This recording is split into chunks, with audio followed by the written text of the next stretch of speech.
ಎಲ್ಲರಿಗೂ ನಮಸ್ಕಾರ. ಎಲ್ಲರೂ ಚೆನ್ನಾಗಿದ್ದೀರಾ ಅಂತ ಭಾವಿಸ್ತೀನಿ. Welcome back to my channel. ಇವತ್ತಿನ ರೆಸಿಪಿ ಕಡಲೆಬೇಳೆ ನಿಪ್ಪಟ್ಟು, ಸಿಂಪಲ್ ಆಗಿ ಆಗುವಂತದ್ದು. ಬನ್ನಿ ಹೇಗ್ ಮಾಡೋದು ಅಂತ ನೋಡೋಣ.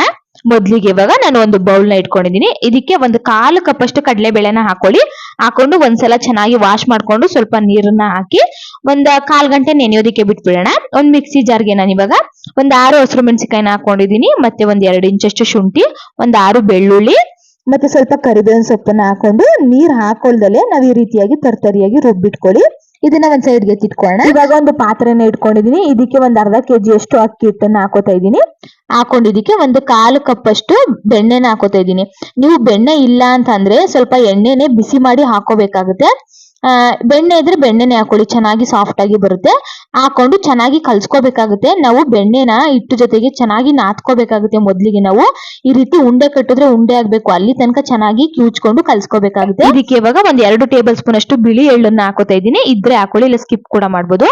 1 ಸ್ಪೂನ್ ಅಷ್ಟು ಜೀರಿಗೆ ಹಾಕೋತಾ ಇದೀನಿ. ಮತ್ತೆ ರುಚಿಗೆ ತಕ್ಕಷ್ಟು ಉಪ್ಪನ್ನ ಹಾಕೊಳ್ಳಿ. ಸ್ವಲ್ಪ ಉಪ್ಪನ್ನ ನೋಡಿ ಹಾಕೊಳ್ಳಿ. ನಾವು ಮೊದ್ಲೇ ರುಬ್ಬಿಟ್ಕೊಂಡಿದ್ವಲ್ಲ ಮಸಾಲೆ, ಆ ಮಸಾಲೆನೂ ಕೂಡ ಹಾಕೋತಾ ಇದೀನಿ. ನಾನು ಎಷ್ಟು ರುಬ್ಬಿದ್ನೋ ಅಷ್ಟನ್ನು ಕೂಡ ಹಾಕೋತಾ ಇದೀನಿ. ಹಾಕೊಂಡು ಚೆನ್ನಾಗಿ ಒಂದ್ಸಲ ಮಿಕ್ಸ್ ಮಾಡ್ಕೊಳ್ಳಿ. ಆ ಹಿಟ್ಟು ಜೊತೆಗೆ ಎಲ್ಲ ಬೆರಿಬೇಕು.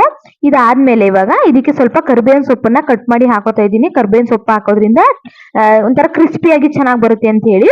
ಮತ್ತೆ ನೆನ್ಸಿರುವಂತಹ ಕಡಲೆಬೇಳೆನೂ ಕೂಡ ಹಾಕೋತಾ ಇದೀನಿ.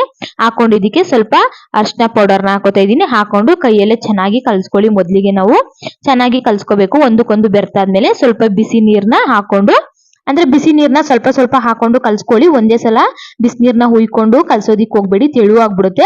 ಸೊ ಹಂಗಾಗಿ ನೋಡ್ಕೊಂಡು ಹಾಕೋಬೇಕಾಗುತ್ತೆ. ನಾವು ನೀರ್ನ ನೋಡ್ಕೊಂಡು ಈ ರೀತಿಯಾಗಿ ಗಟ್ಟಿಯಾಗಿ ನಾವು ಹಿಟ್ಟನ್ನ ಕಲ್ಸಿಟ್ಕೋಬೇಕಾಗುತ್ತೆ. ನೋಡ್ತಾ ಇರ್ಬೋದು, ಈ ರೀತಿಯಾಗಿ ಆಗ್ಬೇಕು. ಇದನ್ನ ಒಂದ್ 10 ನಿಮಿಷ ನೆನೆಯೋದಿಕ್ಕೆ ಬಿಟ್ಟು, ಇವಾಗ ನಾನು ತರಕಾರಿ ಎಲ್ಲ ಕಟ್ ಮಾಡ್ತೀವಲ್ಲ, ಆ ಮಣೆಗೆ ನಾನು ಒಂದು ಪ್ಲಾಸ್ಟಿಕ್ ಕವರ್ನ ಹಾಕೋತಾ ಇದ್ದೀನಿ, ಒತ್ತೋದಿಕ್ಕೆ ಸುಲಭ ಆಗ್ಲಿ ಅಂತ ಹೇಳಿ. ಮತ್ತೆ ಒಂದು ಲೋಟಕ್ಕೂ ಕೂಡ ನಾನು ಪ್ಲಾಸ್ಟಿಕ್ ಕವರ್ನ ಹಾಕೊಂಡು ಒಂದು ರಬ್ಬರ್ ಬ್ಯಾಂಡ್ ನ ಹಾಕ್ತಾ ಇದ್ದೀನಿ. ಯಾಕೆಂದ್ರೆ ಕೈಯಲ್ಲೆಲ್ಲ ತಟ್ಟೋದಕ್ಕೆ ಅಷ್ಟು ಚೆನ್ನಾಗಿ ಬರಲ್ಲ. ಸೊ ಲೋಟದಲ್ಲಿ ಬೇಗ ಆಗುತ್ತೆ. ಹಿಟ್ಟು ಕೂಡ ಚೆನ್ನಾಗಿ ನಾದಿದೆ. ಸ್ವಲ್ಪ ಸ್ವಲ್ಪ ಉಂಡೆಗಳನ್ನಾಗಿ ಮಾಡಿಟ್ಕೊಳ್ಳೋಣ.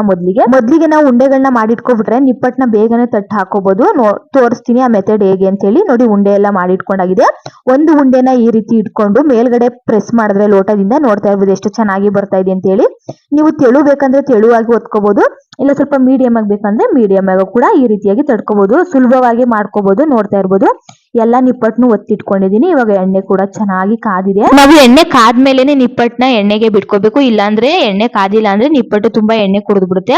ಸೊ ಹಂಗಾಗಿ ಒಂದೊಂದೇ ನಾನು ಇವಾಗ ನಿಪ್ಪಟ್ನ ಎಣ್ಣೆಗೆ ಬಿಟ್ಕೋತಾ ಇದ್ದೀನಿ. ಒಂದ್ 2 ನಿಮಿಷ ಆದ್ಮೇಲೆ ಇದನ್ನ ತಿರ್ವಾಕಿ ಬೇಯಿಸ್ಕೊಳ್ಳಿ. ಐ ಫ್ಲೇಮ್ ಅಲ್ಲಿ ಇಟ್ಕೊಂಡು ಬೇಯಿಸ್ಕೋಬೇಕಾಗುತ್ತೆ. ಇಷ್ಟು ಕಲರ್ ಬಂದ್ರೆ ಸಾಕು, ನಿಪ್ಪಟ್ಟು ಆಗಿದೆ ಅಂತಾನೆ ಹೇಳ್ಬೋದು. ಬೇಗ ಇನ್ಸ್ಟೆಂಟ್ ಆಗಿ ಮಾಡ್ಕೊಳ್ಳುವಂತಹ ನಿಪ್ಪಟ್ಟು ಅಂತಾನೆ ಹೇಳ್ಬೋದು. ಟೀ ಕಾಫಿ ಜೊತೆಗೆ ಒಳ್ಳೆ ಸ್ನಾಕ್ಸ್ ಅಂತಾನು ಹೇಳ್ಬೋದು. ಊಟ ಜೊತೆಗೂ ಕೂಡ ನೆಂಚ್ಕೊಂಡು ತಿನ್ಬೋದು. ತುಂಬಾ ಚೆನ್ನಾಗಿರುತ್ತೆ, ಮತ್ತೆ ಸಾಫ್ಟ್ ಆಗಿರುತ್ತೆ, ಮತ್ತೆ ಕ್ರಿಸ್ಪಿಯಾಗೂ ಇರುತ್ತೆ. ಒಂದ್ಸಲ ಟ್ರೈ ಮಾಡಿ ಈ ತರ ನಿಪ್ಪಟ್ಟು. ನೀವು ಇಷ್ಟಪಡ್ತೀರಾ? ರೆಸಿಪಿ ಇಷ್ಟ ಆಗಿದ್ರೆ ಲೈಕ್ ಮಾಡಿ, ಶೇರ್ ಮಾಡಿ, ಕಮೆಂಟ್ ಮಾಡಿ. ಮತ್ತೆ